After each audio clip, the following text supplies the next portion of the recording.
Hi, friends. I'm Paul Lister with my co-host Steve Shadrack, and we're excited to introduce our guests to you today. But before we do that, we want to tell about the Global Project. Many of you, your school is already winding down. You're wrapping up things. You have summer plans. And if you don't have clear summer plans, we got your back. We're going to tell you about Global Project. It's a virtual summer training program that we are offering to campus ministries around the world. We've seen actually thousands of students go through the program, and we have some of the best speakers, and we have content, free content. It's all free. It's basically a plug and play discipleship training project that you can plug into your beach project, or leading, like our ministry in Chico, we would lead a local summer training project, and we would use this content and things like that to just really add fuel to the fire. No pun intended, fuel to the flame. And it's based on the book Fuel in the Flame. So we'd love for you guys to check that out at campusministry.org. But without any further ado, let's get into our guest. Brother Paul, great to see you, buddy. Our guest knows a lot about summer training programs, a lot about summer projects. So he knows the value of not gearing down during the summers, but really gearing up. And I'm right now. I'm at the world headquarters of Campus Crusade for Christ, Crew. I'm actually in the recording studio where they do the family life recording. I feel like I'm on holy ground here, but we're have about 100 campus ministry leaders from around the country with the Every Campus movement. So it's fun to be praying together. Today is a day of prayer for us, so I'm taking out time here to not pray, but to interview a special man, Bob McNabb, Dr. Bob McNabb. Let's show him a little respect, okay, yeah. Paul?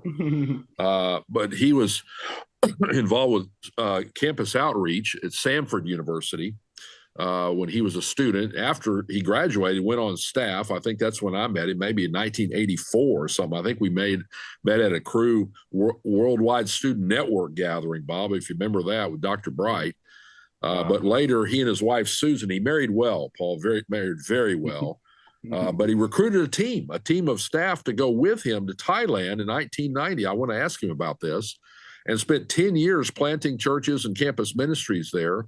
He then came back to Birmingham and served with a great church there, Briarwood Presbyterian Church, as a missionary mobilizer, mission pastor, and trainer. He did that in Birmingham. He did that in Puerto Rico. Remember visiting him there. He also served for years with the U.S. Center for World Missions.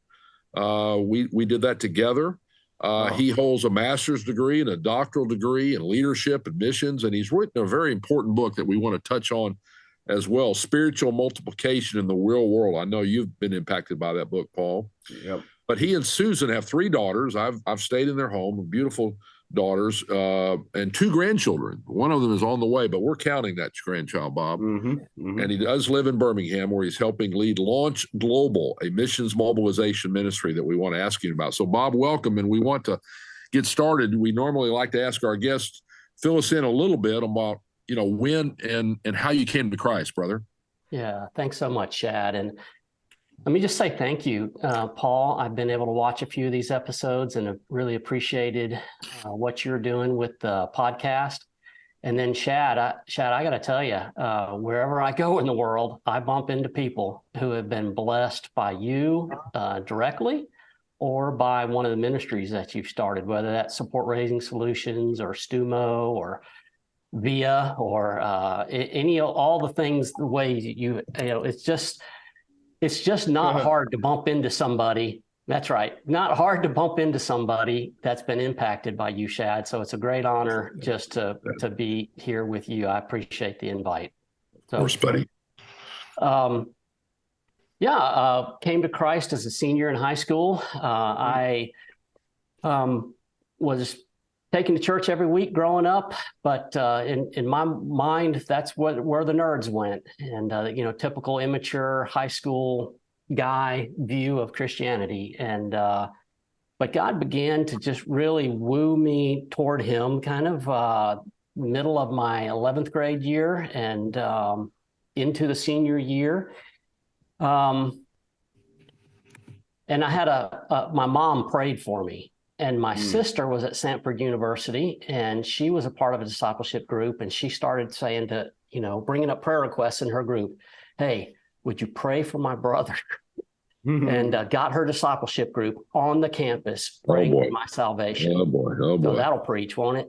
And so get your groups praying for your families. And so I'd been progressively warming up to spiritual things. And then February of my senior year, I took a trip and visited Samford University and stayed in a dorm room with a couple of guys who were highly committed to Christ, full of joy in him, and not nerds. These were cool guys. One of them flew airplanes, and I had just got my license, and the other guy was like the Greek god on campus. And these were guys that were impressive guys, but they were fully committed to Christ. And I drove home that weekend, and somewhere around Troy, Alabama, driving back to Florida, I said, God, I've been 90% in. I need to surrender 100% to you. And I'll do anything you want me to do, go anywhere you want me to go, say anything you want me to say. And I want to be yours. And I know this is kind of cliche, but I promise you it was like a ton of bricks lifted off my back. Yep. And my life started to change after that. And Christ, made the difference that we hear about in 2 Corinthians 5:17. So that's in a nutshell, the short version of how I came to Christ. That's incredible. Even a college ministry helped lead you to Christ, even when you weren't even a college student yet. And then you ended up going to Samford. Is that accurate? You ended up going there as a student? That's and right. You jumped in on the ministry, Campus Outreach. And that's where Campus Outreach was founded. So could you give us a little history of Campus Outreach? And then also tell about your time while you're part of that ministry there. Sure, I'd love to. Campus Outreach is a fantastic ministry. I'm so blessed to have been able to be a part of it. It was just getting started at Samford. At that time, it was called Campus Outreach of Alabama. And that's right. That's right. all it was. And Samford was the first campus, and a guy named Curtis Tanner started it, and he recruited an Auburn grad named Bill Cunningham to come in and help. And he's with Jesus now, good guy. Oh, yeah. So Bill Cunningham started discipling a guy named Jay McCollum. And when I arrived as a freshman, I went to a little retreat before the freshman year started, and Jay happened to be my small group leader on the retreat.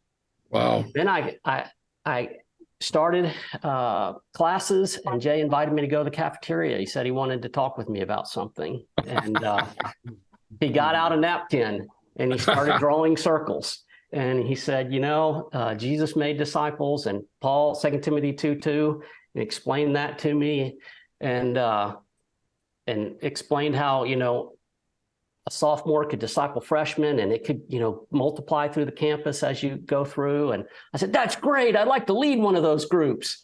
And he said, well, Bob, do you think it'd be a good idea to be in one first? I said, well, yeah, that sounds like a good idea. I'd love to be in that. And y'all, that was the biggest blessing to me. This guy was just a humble, godly pre-med student who had committed his life to go overseas, which he ended up doing. But he just poured his life into me those next couple of years. He'd show up at my dorm room and knock, hey, you had your quiet time yet? Well, no. You want to do it right now? Okay. Show up and say, hey, we're going over to this room to pray. You want to come with it? We'll pray for an hour. An hour? What would I say for an hour? And so took me to pray. Friday afternoon would come around and knock on the door. Hey, you want to go to the putt-putt golf course? We're going to share our faith with high school students. Like, well, that sounds scary, but okay, if you're doing it. So this guy, I was so blessed to have this guy just pour his life into me. Wow, and it really taught me to be a disciple the first couple of years. Second couple of years, this guy named Curtis Tanner kind of invested in me and taught me how to make disciples for the next couple of years. And so just owe a great debt to Campus Outreach and just the way they invested. Now, it was not officially allowed on campus then. It was heavily tied in with Baptists at that point in Samford's history. And so we had to sneak around and go meet off campus. But, hey, a little persecution is good for a campus ministry. So it probably helped us. Yeah, I remember one story, Bob, where the administration said you cannot meet on campus anymore. You can't use our, auditorium or whatever to have your weekly meetings. And so y'all produced little cards and you had this off-campus location, and the card said, come to the meeting that Samford won't allow to take place on campus. And apparently you had 3 times the number of people. They just were so intrigued, fascinated with, you can't come to this meeting. So they were purposely going to the one off campus. So great strategy, brother. Great strategy. Well, we should just start using that across the nation, Sanford is a great school, and they have blessed the campus ministry of campus outreach for many years now. And they've embraced it, and it's been, they've got a number of different ministries there, and what a fantastic school to go to. Oh, yeah.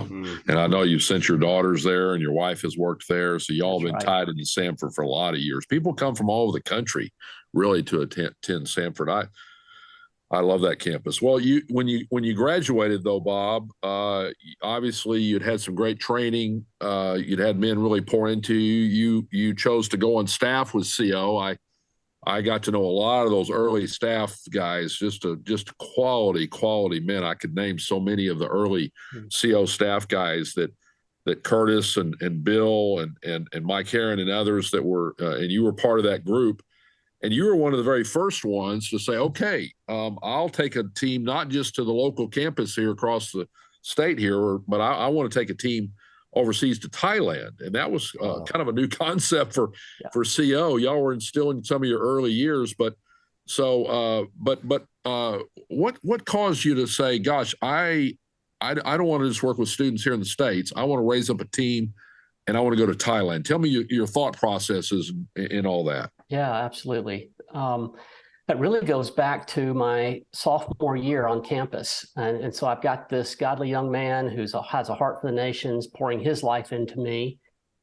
And then I ordered a Keith Green article and or an album, and an article came with it. Right. And it's called Why You Should Go to the Mission Field.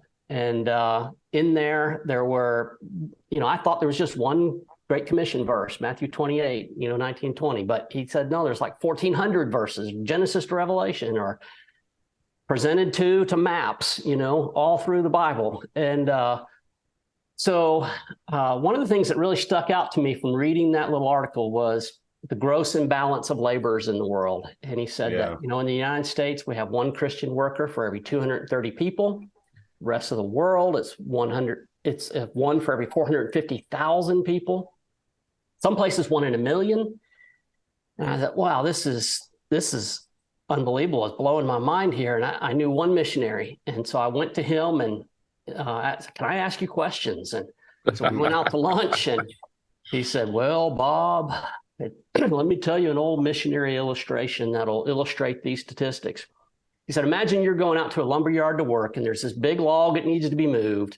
And there's one man on one end of the log, and there's 10 on the other end. And you're going to help. Which end of the log would you go to? And I didn't know the church answer about, needing lightning and skywriting, liver quivers. So I said, well, I'd go where I'm needed. I'd go where the one person is. And God really used that little illustration to that, and Romans 15:20. It's always been my ambition to preach the gospel where Christ is not known, and sermons from, that it seemed like when the Holy Spirit gets a hold of you, it just hits you from every direction. And so that started stirring, Shad, back in the sophomore year, and decided, hey, I'm going to go to where I think I'm needed unless God tells me not to. And so I thought I better see what I'm getting myself into. So I went on Campus Outreach's first cross-cultural project. Back then it was called OP, Overseas Project, and went to Korea for the summer, had a great experience, but came away saying, well, there's a lot of Christians in Korea. I think I need to go somewhere else where I'm more needed. And so that kind of got me looking for places where there was very few Christians. I thought you might say, Bob, you're such a thinker and such a creator. When the lumberyard illustration, you got 10 men on one side, one on the other. Bob, what are you going to do? I thought you might say, I'm going to go over and get that the big tractor here with a big front loader, and I'm going to go in and scoop the whole thing up, and move it. I thought that's maybe how you were going to answer that. You were going to give the ultimate answer, right? Yeah. I'm not much of a mathematician, but later I figured out with the help of a friend that statistic 1 to every 230 in the United States, 1 to every 450,000 in the rest of the world. It's not 1 to 10. It's more like 1 to 1,957 is the true ratio. So, you know, one of the statistics is supposedly 1 out of every 1,000 evangelicals in the United States is a missionary. The same is approximately true of South Korea. And so as we mobilize, you know, believers in other countries, we're really trying to get them to a point where they would grow their mobilization. They're sending out of missionaries Amen. to the point where, what is that, 0.001, or I don't know what my math is either, but 1 out of 1,000. So how embarrassing is that we consider a country mobilized, I'll put quotes around it, when 1 out of 1,000 evangelicals is a missionary. That's embarrassing. But a lot of countries, if you got to 1 out of 1,000, you'd be flooding the world with missionaries. So anyway, that's a little side note there. Bob, some of our this is most of our audience are either church-based or campus-based, collegiate ministry staffers. There's others that listen in, sometimes student leaders and things. But I think a lot of them are gaining a vision for the world, and they realize that that campus can be a recruiting base for them, as you know, the students, the graduates, and so help our listeners or those who are watching. How would you even go about recruiting a team if one of our people, you know, wants to, you know, go to another country and whether reaching college students or planning a church or whatever, but they're here in the States and they want to recruit a team. What does that process look like? Yeah, I love that question, Chad. So I went to the University of Montevallo on staff with Campus Outreach. Wanted to go to the unreached. That's where I was committed, but I knew, hey, I'm 22 years old. I need to grow up. I need to get some experience. I don't want to go alone. I like to recruit a team to go with me. And so went to the University of Montevallo. And I think there are probably 3 things that helped us see a team come out of there. And one was I just used to walk that campus and prayer walk it at night. After dark, I'd just walk around the campus and pray for this fraternity house and pray for that dorm and just pray that God would raise up laborers who would go to the nation. So I'd say start prayer walking your campus. And secondly, you know, the core team that went together, these were guys that I'd either led to Christ or discipled their discipler. And that means you need to be fully present on your campus and invest. You don't need to be so thinking about the future. You need to evangelize and disciple your campus. Pour yourself into people right here, right now, and allow God in his timing to bring that team together. And I think the third thing is we got to go on some summer trips together, summer projects overseas. And God really used that for us to be among the unreached together, to really kind of bond and for us to bond and solidify around that. And so it's not complicated. I think those 3 things are probably the things that God used in our team's life. That's so good. And I think you focus on the quality of your ministry, then God will provide the workers and the laborers and all those 3 things, the prayer, the investing in personal disciple making, and what was the other one? It was just taking the opportunities to go visit the unreached, minister among the unreached in the summers. Yeah, those are so key, and I think you focus on those things because often people, when they get like a big vision, or even it was kind of became popular to have a heart for the nations in my college ministry at University of Oklahoma. But they would say it, they would even say it like this: I have a heart for the nations.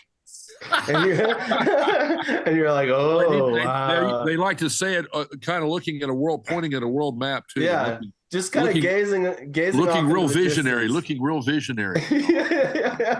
Yeah. And I was like, hey, dude, that's amazing. I love that. Praise the Lord.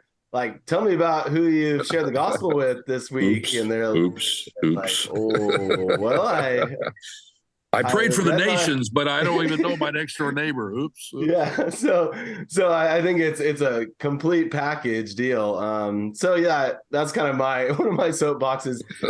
It's really hard to sell me that you have a heart for the nations if you don't have a heart for the person sitting next to you in class. Oh, It's like that'll preach. gonna be That'll hard. preach. That'll So, preach.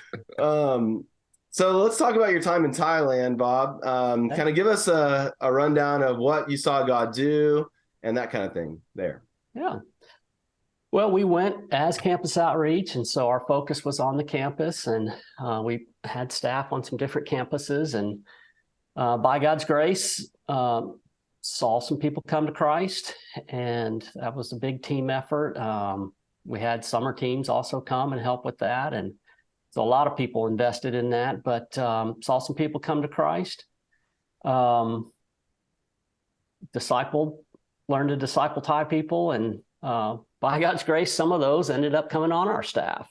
Wow. And did the campus ministry 10 times, 100 times better than we ever did. And so really to see it become more and more nationalized was what really helped it kind of take off. And we didn't go planning on planting churches, but as we talked to potential partner churches, they're like, we need more churches. Why don't you guys just, plant churches out of the fruit of your campus ministry? And so we ended up, planting churches out of the campus ministries. And here's a fun one. In August, Susan and I are getting to go to the 25th anniversary of one of those churches. This was one that was planted later, but it's up in Khon Kaen, the Northeast. So that's in August, celebrating. And and I'm so encouraged by the staff there. They year after year have just, they're not planting tons of other churches because they're a college focused ministry. So the people they have come from different provinces, study there, come to Christ, get discipled, and then go back to different provinces and make disciples there. But this one church by the CO team there has just been faithful year after year to lead the freshmen to Christ and see them, and so, man, what a privilege to be a very small part of that and see such a faithful group of people. I know Paul's going to want to ask you about Launch Global, Bob, and we want to get into your book too, but quickly, I want to, you've always had a rather humorous way of challenging people to make sure they send prepared missionaries, ones who are going to, be part of the solution, not part of the problem once they get on the mission field. And, if you have children listening to the podcast right now, please close their ears. We're going to do PG-13 here for a minute, but I think you actually have a PowerPoint slide that shows this somehow, Paul, Bob. And so you talk about not launching turds, for our audience, I think that's TURD, it's not the most profane way to describe, what dogs or cows would exit from their bodies, but or humans maybe, but tell us briefly, Bob, please, briefly, what does it mean to launch a turd or to keep from launching? What was that concept? You like to present that to groups in a humorous way. Fill our audience in briefly on that. Yeah, thanks for embarrassing me, Shad. Yes. That to set some context, that I will talk in those terms when speaking to mobilizers. Oh, okay. So you got people who are trying to rally the troops to go overseas, and it was a crude way, kind of a shock way, try to make something sticky and memorable. But the point was, go ahead. Let's be compassionate. Let's not send somebody into a really difficult situation when they're not prepared to thrive and do well. Yes. Because if they're not prepared, oh boy, the amount of personal hurt to come back off the field when you've sold everything, you've raised all your support, you've told everybody you're going to be there for the next X number of years, and then to come back off, oh, it's so hurtful. And then doing damage to others who are experiencing you when you're not ready. And so the point was, hey, let's pour our lives into people. Let's help them get healthy and well prepared before they go to the field so that they can thrive and be a blessing to the people that they're there to minister to. So that's the basic concept behind it. Okay. Yeah, he took the high road on that one. Yeah, I'll accept that explanation. We can move on now, Paul. Love that, Bob. Thank you for sharing that. And that really is in line with your vision for Launch Global, as far as my understanding, is helping train and equip. Anything you would want to share about Launch Global and kind of the vision behind that organization you're part of? Yeah, I'd go back to the log illustration. I'd say, I spent 10 years on the end of the log. We had the one person on it with the unreached. And at the end of that time, I realized, hey, these guys that are leading with me, they don't need me anymore. They're doing a fantastic job in the different cities where we were, and began to pray about what to do. And God put on my heart that we need more people to come to the unreached, and we need them better prepared. Who's passing along all the mistakes that we made over the last 10 years? Who's passing along and help? So really, that's kind of the heart, way I explain the heart behind Launch Global, and others help form that obviously as well. But the heart is more folks going to the unreached and better prepared.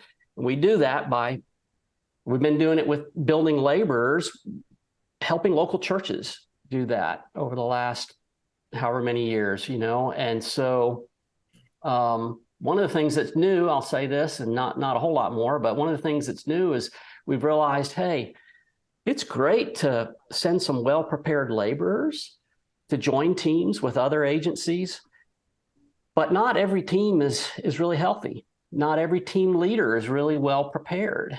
And so we've said, hey, we would love to start investing more intentionally in developing team leaders. Yeah. We think that would, as goes the team leader, so goes the team. That's right. And so I know Shad's always been a big, reach the leaders. And so we're just taking a lesson from Shad's playbook of, hey, let's be more intentional investing in team leaders. And hopefully that's going to bless the team, and that's going to bless the nation, the people group that they're among. And so that's kind of an initiative that we're tracking on now, is to learn how can we do that better, and then to get that going with more and more leaders. And that won't just be in local churches. That'll be in different campus ministries around we wouldn't ask somebody to pull out of that. We'd just say, hey, you stay right where you are. How can we resource, mentor, encourage, champion what you're doing and help you grow as a leader? And so that's a little bit of a new thing that we're taking on with Launch Global. Yeah, and he this particular podcast will air after the EDM 23 conference, Paul, but Bob is going to be doing a workshop there, or he's already done a workshop there. It was awesome, Bob. Yeah, good job. Lord willing, Lord willing, that's right. If the rapture takes place, Paul, would you be willing to step in and do my talk also? Just kidding. No, but he's going to be talking about developing team leaders and what are some of those qualities and characteristics. And I'm at the point, Paul, Bob, where this concept of being a good shepherd, all the components of being that team leader. What does it mean to be a good shepherd to your team, and handling all the different circumstances and issues and struggles and pluses and minuses and goods and bads? And boy, it's very comprehensive. It's very complex. So anyway, I'm anxious for people to be able to learn from you at that workshop. I want to get into your book, Bob, if we can, okay, brother. I remember you writing this. You were doing your doctoral dissertation on this topic, and you did all this research. And then I remember you kind of packaging the research, and then the initial manuscript of that book, and then it came out, and it's really done well. Lots of groups have used it. You all have used it, obviously, with your Launch Global groups all over the country and beyond. But just kind of give us an overview briefly, and then we want to dive a little deeper. Spiritual multiplication in the real world. What was the motive behind it, and what's the main point behind that book, Bob? Yeah, thanks, Shad. Yeah, it was a real burden. I served on campus ministry staff with a vision that if I poured 2, 3, 4 years into somebody and really help them learn to multiply their life, that they would go out and spend the next 40 years, making disciples in the real world. But as time went by, I began to see, not everybody's really going out and hitting home runs. Right. People can really struggle. And this would be people who had maybe been in a fraternity or sorority or the football team and done fantastic, really seen second, third, fourth generation disciples on the campus, but then go out and really struggle. And that just kind of made me like pound the table, like, wait, is it just harder out there? Is it just unreasonable to think that, is this vision not even workable? And as Shad mentioned, that kind of launched me and some others that helped into some research. And what we found out was there were some churches around the world who were helping their members to multiply their lives. And it was possible. The vision was workable. It wasn't just something for the campus. And what we learned from that research was what those churches were doing really was happening on the college campus, that sometimes we didn't know what was happening. We didn't understand what was happening, but it's really the same thing. But what those churches were doing was helping disciple makers make disciples together as a team. Right. We didn't really discover any or reveal any new principle. All we revealed from the research was we weren't applying a principle that Jesus gave us very well. We'd kind of, have discipleship groups, and we'd say, hey, did you share your faith this week? Did you share your faith? And, let's pray, and you go do it by yourself this week. What we learned is what that creates is a lot of guilt and shame. But what we learned is and every time we gather, let's pray for 3 Ps. Let's pray for the lost. Let's pair up. Okay, who's going to go with who this week? And then let's make a little plan. Okay, let's meet Thursday night down by the soccer fields. And that's simple. It's where we're doing it together. That's right. Hey, my spirit is willing, but my flesh is weak. If you leave me by myself on a Thursday night at 7 p.m. and I have a choice at the end of a long day between watching the ball game or going down to the soccer fields and meeting guys, I'm going to sit in front of the TV and watch the ball game. Yep. But if I've prayed for some lost people, I've made an appointment with somebody to meet them down there, I'm going to get off my butt and I'm going to go down to the soccer fields and we're going to spend some time with people together, sharing our faith. That's great. Relationships. So it's that simple. We just have gotten away from Jesus sending people out 2 by 2, or, the Holy Spirit inspired Hebrews 10:24. It says, let us not give up the habit of meeting together as some are in the habit of doing, but let us spur one another on for love and good deeds. And if we didn't need to be spurred on, he wouldn't have told us to do it, right? So that's the central message of the book is, hey, look, we're supposed to do this together as a team. The Godhead is pursuing the redemption of the world as a team. Hello. How would we not do it as a team? Hello. Well, we're so individualistic, Bob. I do a lot of travel in other countries, as you do, and no, they make decisions as families, as tribes, as clans, as groups. We always know God loves you and has a wonderful plan for your life. And what is God's will for your life? I mean, most of the world, they don't understand what you're referring to there, But it hit me that there are guys that I've got to lead to Christ and disciple as college students. And once they graduate, the pressure of the real world and the American dream and everything kind of takes over. And, they may go to church. They may be still a growing Christian, but this idea of making disciples, no. And so I just this past week, I got to, take a guy through the gospel. And so one of the guys that I got to lead to Christ and disciple in college, now he's a businessman in the community, but I still like to bring him periodically with me on an evangelism appointment, just to keep training him and keep him sharp and keep him focused, even though he's out of college, because you're right.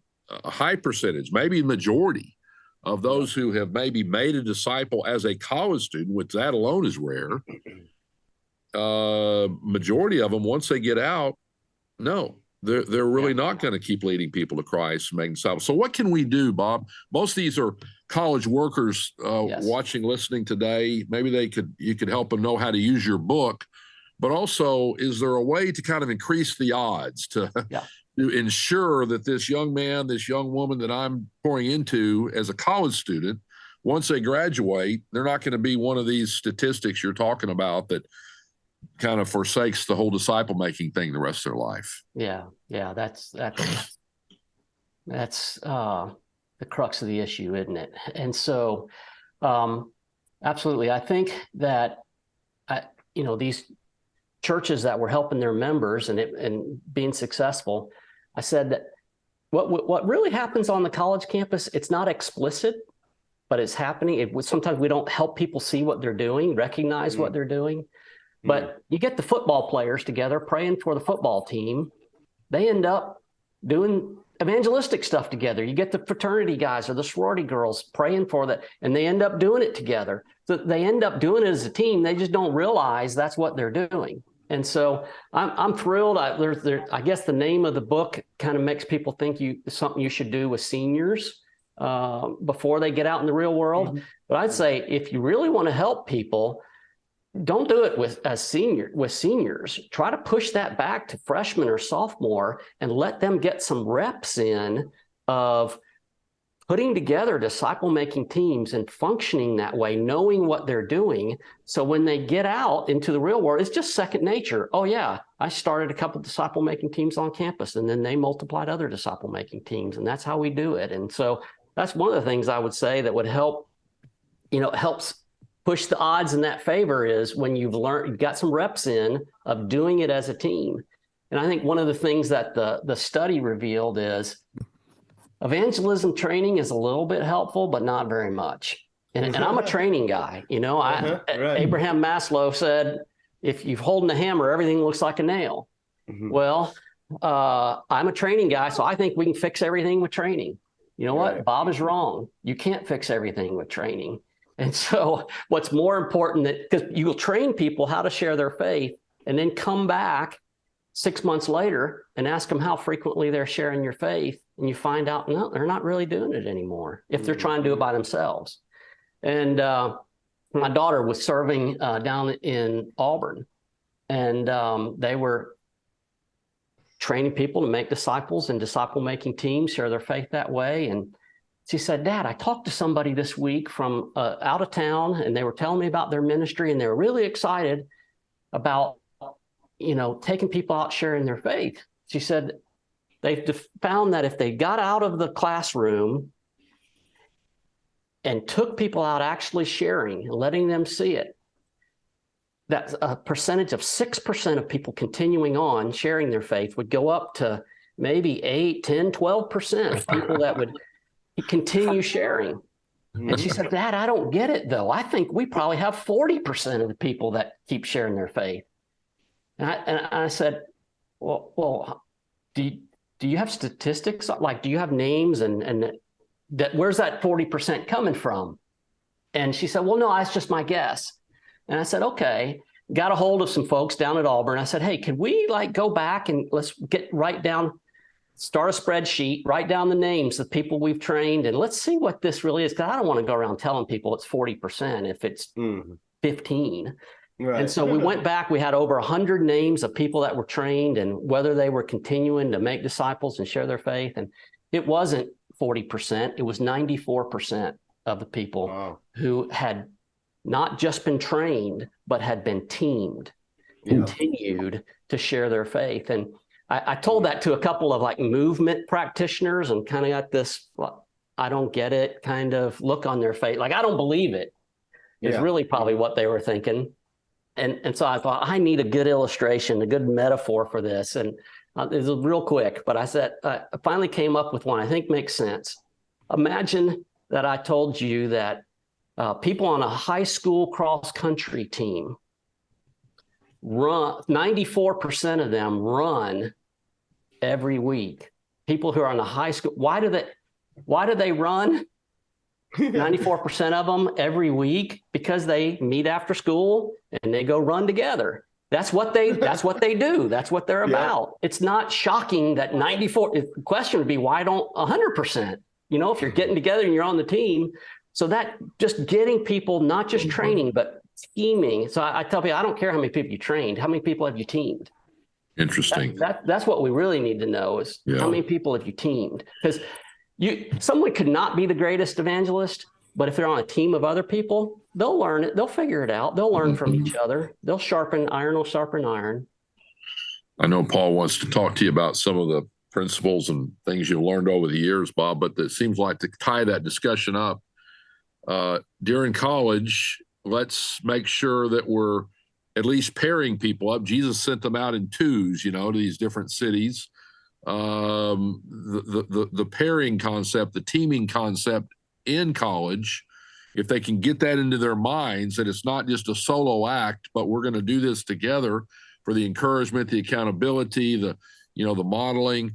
And then when they graduate, let's somehow keep encouraging, maybe even being involved in the planning of where city are you moving to? Who are you moving with? Who are you living with? Who are you going to team up with as you move to Chattanooga or you move to, Atlanta or whatever? What church or what ministry are you going to get involved with? And so keep that focus of pairing and teaming up as an undergrad, as a grad, and we're going to have better percentages, aren't we, of people sticking with that whole Great Commission theme of their life. So yeah, that's great, Shad. It's like you've done this before. Yeah. Well, no, I've watched and listened to you and read your stuff very carefully, and it's profound. So yeah, I think that's a gold mine. And in our ministry, we do give that book to graduating seniors, but I'm thinking probably we should give it to them at least as sophomores and juniors, and even do groups with them to kind of get them thinking along those lines. And one thing that I've seen kind of fruitful across the nation in ministries is what we call senior conversations. And I'm actually encouraging people to make them junior conversations at the very least, where you're having like each student in your ministry, a staff member or a high level student leader is sitting down with that student and saying, hey, what are you going to do when you graduate? And make your decision based on the church that has a good team environment where you can get training, you can serve, or, making a mission focused decision, maybe joining staff or going overseas with like a mission experience kind of situation. So don't let there's no reason that anyone that's committed to your ministry should fall through the cracks, so to speak, without a real strong vision driven ask from a staff to a student leader. Anything you'd add to that, Bob? Any kind of thoughts on that? I think you captured it really well. Amen. That's awesome. Well, great. Yeah, I just think it's super helpful. And then even we've seen ministries take vision trips to those local churches so if there's like at University of Oklahoma, a lot of their students ended up in the Dallas-Fort Worth area. And so that ministry in Oklahoma had a good church that they knew would help train them to make disciples. And so they would take the juniors and seniors on a weekend trip, meet the pastor, meet the staff, go eat some barbecue down there. And because a lot of them are going to get jobs down in that area. Yeah. And so they created this little pipeline from University of Oklahoma to this church, disciple-making church down there in the Dallas-Fort Worth area. Yeah. And so that's what I would recommend. Look at where are most of your students already going to get jobs, and is there a church that's making disciples there? Yeah, if not, man, we need to plant one that's really gonna make disciples there too. So it's kind of comprehensive approach to this. Yeah, that's good. And I think that's especially true if someone doesn't have any previous reps of starting a group from scratch on their own. I think if they've kind of started their own disciple-making team or once or twice while they're a college student, it's not brand new when they get out. And so that gives them an even better chance. So, that's really good. Now let's shift gears a little bit, talk about principles for having a personal ministry. You've done trainings for years on this topic. What would be your top 2 or 3 principles that you would say that a campus worker could apply for having a personal ministry on campus? That's good. I just had my first extended sabbatical. I had a shorter sabbatical in 2015, but I had my first one the end of last year. Well, and what is a sabbatical, Bob? I don't know what that is. What is that? Yeah. You need one, bro. You need one. Just kidding. What a fantastic privilege it was to be able to pull away and just reflect and, and ask God to show me, some of the big rocks, if you will. And what would be some of my life messages from here on out. And I think I maybe have three. And I think the first one is that delight in God is primary, that it has to supersede, come way before serving God. And I think so many times in my life, I've allowed going after God's glory, going after the ministry and all that to get me into the Martha frenzy and really squeeze out. And I think God created me to delight in him and him to delight in me. That's right. And I've wasted a day if I didn't delight in him and have time for us just to commune. And obviously that's basic 101, but to get it deep where you really, for me at least, I gave lip service to that for 40 years, but to really live out of, what? God is delightful. And I just really want to worship and delight in him. And it frees you from so much crud. And so I think that just, and you reproduce after your own kind.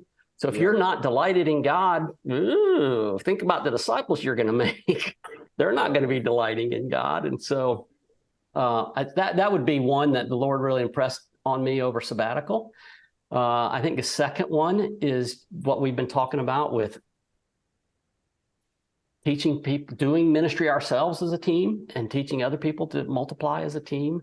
That's kind of a life message for me. I think the third one would be, as I've been thinking about looking forward, how do we help leaders go into an unreached people group? How do they go into Pakistan and try to reach the Saraiki people, and take people with them and lead? Man, that's a hard job. And when we make a profile of what someone would need to be, know, and do to be prepared to go do that, it's unattainable. Nobody can be, if you make that nobody can do it. We wouldn't send anybody if they have to be developed that way. Again, my first knee-jerk reaction is leadership development. We need to develop them in these areas so they can go do that. And I think an older Bob with a little bit of experience, I'm seeing, what? Superman couldn't do that. Super Christian couldn't do that. It's maybe training and development is 20%. I really think 80% of it is for those leaders to have the support teams around them, to have a mentor, to have a consultant that really understands the area and the ministry, the multiplication, to have a coach, someone that's good at helping them figure out what's the next step, having a shepherd in their life, someone that can just say, how's your soul? And to care for them. So to have this kind of this team above you that's loving on you, caring for you, developing you, growing in, helping you grow. And then to have a team beside you. The business world would call it a mastermind group, but I would say iron sharpen iron group, a team of peers that you would meet with. When I lived in Dallas for a couple of years, and there was a group of CEOs of nonprofits that would meet and get together one afternoon a month. And we'd take turns, each putting up our greatest challenge. And then we would each speak into it. And it's so helpful, so helpful to just have those peers speak in and finally just to learn, I need the support of people on my team. I need to be a gospel community with them where I can be vulnerable with them and say, I can't do this. Are you good at that? Can you help with that? And share that leadership load. And so I think I've had a paradigm switch from trying to build super leaders to trying to build support systems around leaders. Let's admit we can't do it. Let's admit I don't have it all together. I don't know what I'm doing a lot of times. I need other people. So let's just admit that and get people. So what if a campus minister would say, you know what, I'm going to take 5 or 10% of my week and invest in having people give input into my life, into a mentor, a coach, a consultant. I'm going to invest that 5 or 10% of the time. Man, that, you know what, that's a good kind of cheating. Mm-hmm. You can have the wisdom and the benefit of someone. One of the things I like to say is mission mentors, because you can't be 30 and 60 at the same time. That's good. That's good. Go ahead and cheat that way. It's okay. Please do cheat. The Bible encourages you to get many counselors around you. And so I've waved the white flag and said, I can't be super leader. I need people helping me. That's good. And so that'll be the third principle I would share. I know Paul's going to ask you to pray in a minute, Bob, but maybe this would be your answer. I was curious, we've got a lot of young 20-somethings that are, watching or listening. You've worked with a lot of 20-somethings that are starting out in campus ministry. But what would be that one piece of advice, kind of finish off our interview here, to the young, early, getting started type of campus ministry leaders or college pastors? What would be that piece of advice you'd give them, Bob? Yeah. Man, if I had to say just one, I would say, I think when I was young, I thought I was teachable and I thought I was trying to learn a lot from others. But I look back and think, man, I could have been so much more inquisitive, so much more of a learner, so much more humble and asking for input and help and learning. Because, if you do that, your growth, you're blowing growth out the top. And so, that's what I would say is just be vulnerable, be real, and be super inquisitive and invite people into your life. Wow, that's incredible. And one of my mentors said, teachability is the only shortcut to success in life. That's good. Yeah. So thank you, Bob. Would you close us in prayer and pray for our listeners that they would just apply what they need to apply from this conversation? Yeah, sure. Father, you are glorious. You are delightful.